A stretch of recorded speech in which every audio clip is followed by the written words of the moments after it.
मागच्या DPDCचं बजेट हे 1035 होऊन आता ते 1600 कोटी रुपयापर्यंत वाढीव निधीच्या संदर्भात आज संपूर्णच आराखडा मांडलेला आहे आणि दुपारी माननीय मुख्यमंत्री महोदयांसोबत संपूर्ण राज्यातलीच बैठक होत असताना स्वतः सुनित्रा वहिनी देखील मुंबईत त्या ठिकाणी उपस्थित असणार आहेत। दादांची उणीव नक्कीच आजच्या DPDCमध्ये प्रत्येकच सन्मानित सदस्यांना जाणवलेली आहे।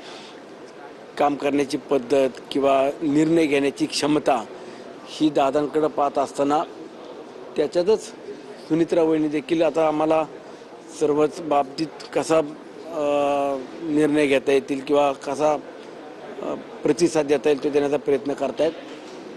ही DPDC पुणे ग्रामीण भागातल्या जनतेकरता खूप महत्त्वाची असते। चांगले प्रकल्प राबवत असताना माझी शाळा सुंदर शाळा हे अभियान दादांनी सुरू केलं होतं।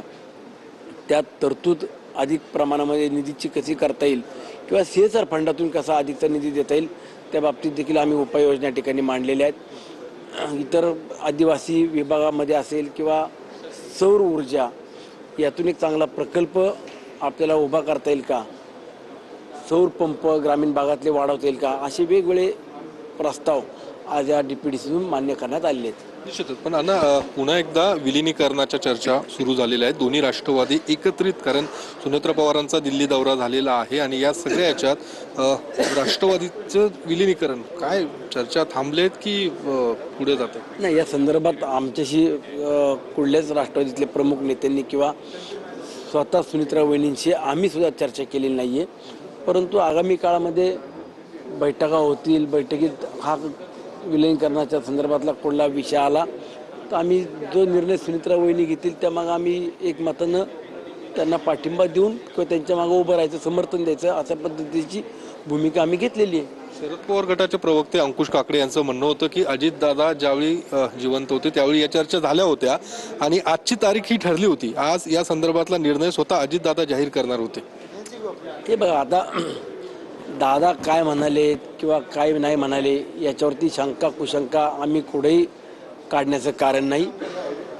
परंतु दादांच्या पश्चात आता सुनित्रा वहिनी ह्या उत्तराधिकारी म्हणून जी काही सूत्र हातामध्ये घेतली आहेत, सुनित्रा वहिनींना त्यावरती चर्चा करू द्या, त्यावरती काय निर्णय घ्यायचा आहे सगळ्यांचं मत जाणून घेऊ द्या आणि त्यानंतर आम्ही आमची भूमिका स्पष्ट करू।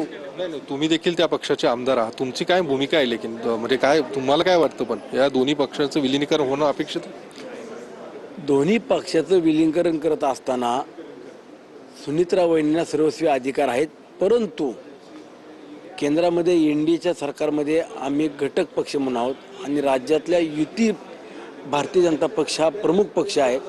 शिवसेना आणि राष्ट्रवादी या प्रमुख दोनही पक्षांना विश्वासात घ्यावं लागेल, त्यांच्याशी विचारमय करावं लागेल आणि त्यानंतर मग दोन्ही राष्ट्रवादी मर्ज करायची का स्वतंत्रपणे ठेवायचं हा नंतरचा निर्णय होईल।